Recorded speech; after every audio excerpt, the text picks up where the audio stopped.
আলোচনা হয়েছে? রাষ্ট্রপতি নির্বাচন নিয়ে আলোচনা হয়েছে কিনা, হইলে আর কি কি আলোচনা হয়েছে? আজকে আমাদের জাতীয় স্থায়ী কমিটির মিটিংটা রুটিন মিটিং।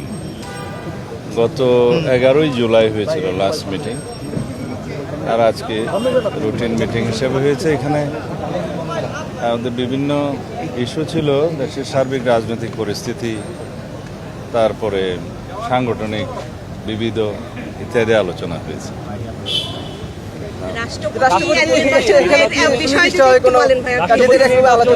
আপনারা দলীয় চেয়ারম্যানের উপর এবং আলোচনায় রাষ্ট্রপতির নির্বাচনের বিষয়টি নির্বাচন কমিশনের একটা সাংবিধানিক এখতিয়ার। সাংবিধানিক এখতিয়ার হিসেবে দুইটা আছে, নির্বাচন কমিশনের একটা সংসদ নির্বাচন আর একটা রাষ্ট্রপতি নির্বাচন। রাষ্ট্রপতির পদ শূন্য হলে মাননীয় স্পিকার অস্থায়ীভাবে ভারপ্রাপ্ত রাষ্ট্রপতি দায়িত্ব পালন করছেন। আইন অনুসারে 90 দিনের মধ্যে এটা রাষ্ট্রপতি নির্বাচন অনুষ্ঠান করতে হবে। তো সেই লক্ষ্যে নির্বাচন কমিশন তো ইতিমধ্যে প্রেসে বলেছে কথাবার্তা যে তারা প্রস্তুত আছে রাষ্ট্রপতি নির্বাচন আয়োজন করার জন্য। সেটা তারা তফসিল ঘোষণা করতে পারে।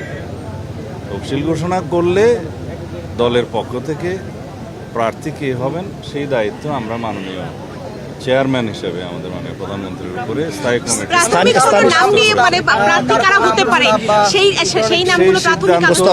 নেয়ার দায়িত্ব আমরা মানে চেয়ারম্যান হিসেবে, দলের চেয়ারম্যান হিসেবে তার উপরেই ন্যস্ত করেছি।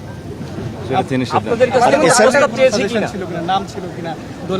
সেই সিদ্ধান্ত মাননীয় প্রধানমন্ত্রী নেবেন দলের চেয়ারপারসন হিসেবে।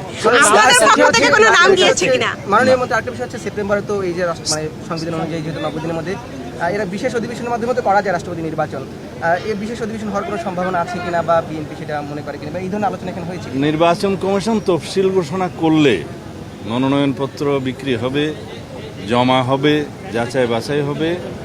বাছাইয়ের পরে যদি সিঙ্গেল প্রার্থী হয় সেই ক্ষেত্রে আর নির্বাচন করতে হয় না।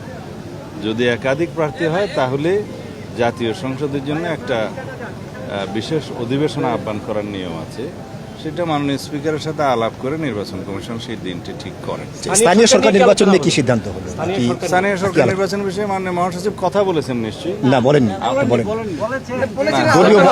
দলীয় মনোনয়ন থাকবে কিনা? স্থানীয় সরকার নির্বাচনের জন্য ইতিপূর্বে মাননীয় স্থানীয় সরকার মন্ত্রী হিসেবে তিনি তো বলেছেন যে আমরা এই বছরের শেষের দিকে অথবা আগামী বছরের প্রথম দিকেই স্থানীয় সরকার নির্বাচন অনুষ্ঠানের জন্য প্রস্তুত আছে।